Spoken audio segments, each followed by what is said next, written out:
Hari ini kita akan kembali merenungkan firman Tuhan, dan firman Tuhan diambil dari 2 Korintus pasal 4 ayat yang ke-16. Sebab itu kami tidak tawar hati, tetapi meskipun manusia lahiriah kami semakin merosot, namun manusia batiniah kami dibaharui dari sehari ke sehari. Saudara, di usia berapa Anda dan saya memulai karirnya kita, pekerjaan kita, bisnis kita? Mungkin kita usia belasan tahun.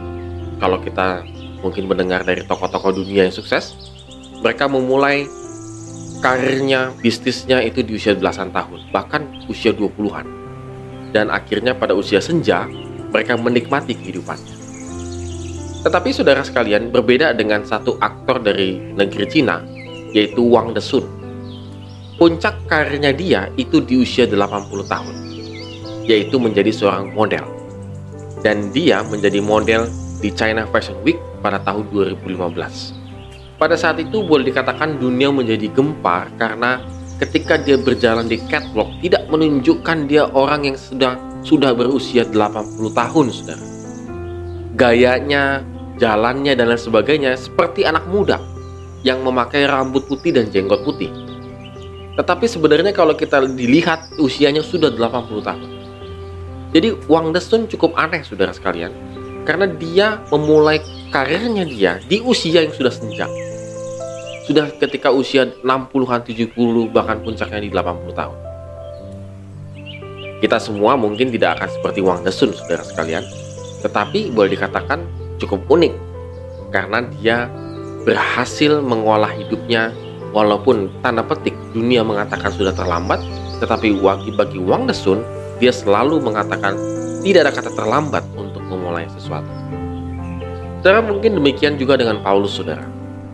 Walaupun ia banyak sekali mengalami penderitaan selama ikut Tuhan Yesus dan memberitakan Injil di mana-mana, mengalami kejadian yang luar biasa seperti kapal karam, di penjara, disiksa, dan lain sebagainya, memang itu semua membuat dirinya semakin lemah.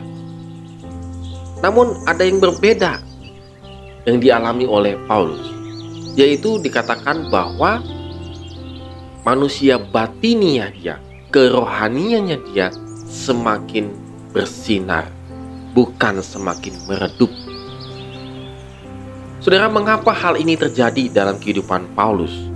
Boleh dikatakan bahwa pikiran dan juga hati Paulus itu mengarah kepada apa yang ia akan dapatkan nanti, yaitu kemuliaan dari Tuhan dan kepastian masuk dalam kerajaan Allah. Jadi ketika Paulus mengerjakan pekerjaannya dia, walaupun dia mengalami penurunan fisik dan juga penderitaan yang luar biasa, tetapi pikirannya, hatinya mengarah kepada apa yang ia dapatkan nanti, yaitu kemuliaan Tuhan dan kerajaan Allah. Inilah yang disebut dengan pengharapan. Ketika pengharapan itu semakin besar, dari hari ke hari semakin besar, maka itu mempengaruhi kerohaniannya dia, saudara.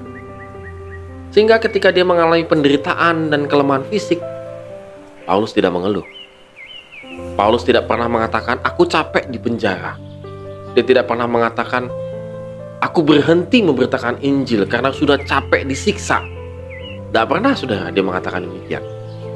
Tetapi ketika dia mengalami penderitaan, justru dia semakin giat memberitakan Injil. Karena dari hari ke hari diperbarui kerohaniannya.